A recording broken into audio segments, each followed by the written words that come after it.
حضرت عائشہ صدیقہ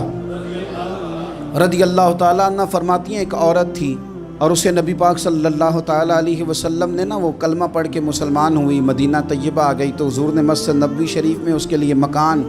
ایک سادہ سا کمرہ ساتھ مسجد کے بنوا دیا، وہیں رہنے لگی۔ اکثر وہ سیدہ طیبہ کے پاس آتی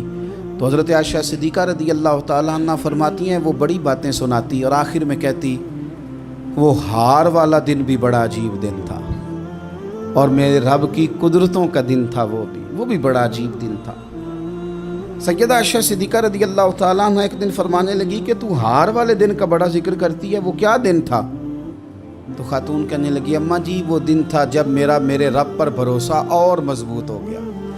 جس دن میرا اپنے رب پر توکل اور بڑھا، میرے ایمان میں یقین میں اور پختگی آئی۔ کہنے لگی میں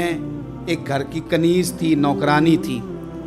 اس گھر میں ایک بچی تھی جس کے پاس سونے چاندی ہیرے جواہرات کا ہار تھا۔ اس زمانے میں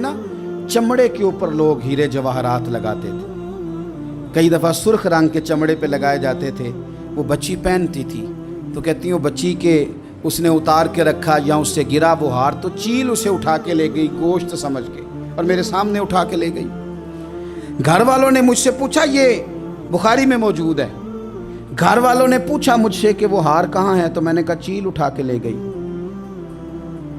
گھر میں کچھ چوری ہو جائے تو سب سے پہلا الزام کس پہ لگتا ہے؟ ملازمین پہ۔ کہتے انہوں نے مجھے بڑا مارا، بڑی تکلیف تھی، حتیٰ کہ میری شرمگاہ تک کی تلاشی،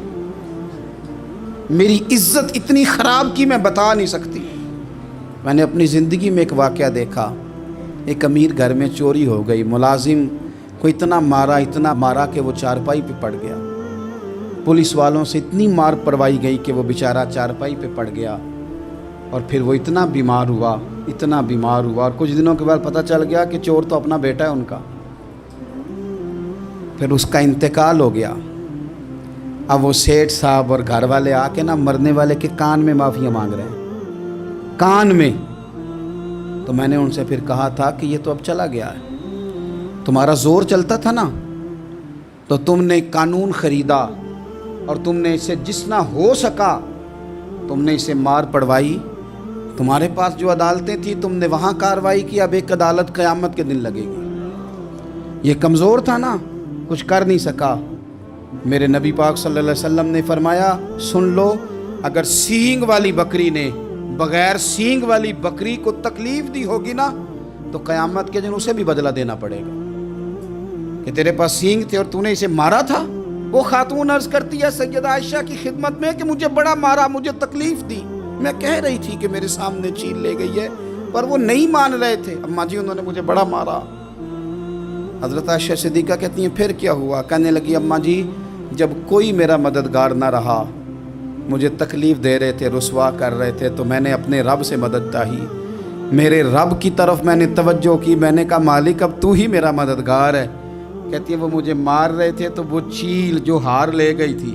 وہی لے کے واپس آ گئی اور ہمارے سروں کے قریب لا کے اس نے جب اس ہار کو پھینکا وہ مجھے چھوڑ کے سائیڈ پہ ہوئے، وہ میری بے گناہی جان گئے، لیکن آپ کو بتاؤں اس دن سے میرا اپنے رب پر یقین اور بڑھ گیا۔ مجھے سمجھ آ گئی کہ جب انسان پورا ٹوٹ جاتا ہے اور جب کوئی چاروں جانب اس کا مددگار نہیں ہوتا تو رب تو ہوتا ہے نا، اللہ تو اس کا مددگار ہوتا ہے نا، وہ تو پھر اپنے اس بندے کی مدد کرتا ہے نا، پھر وہ تو توانائی دیتا ہے نا، وہ تنہا نہیں چھوڑتا،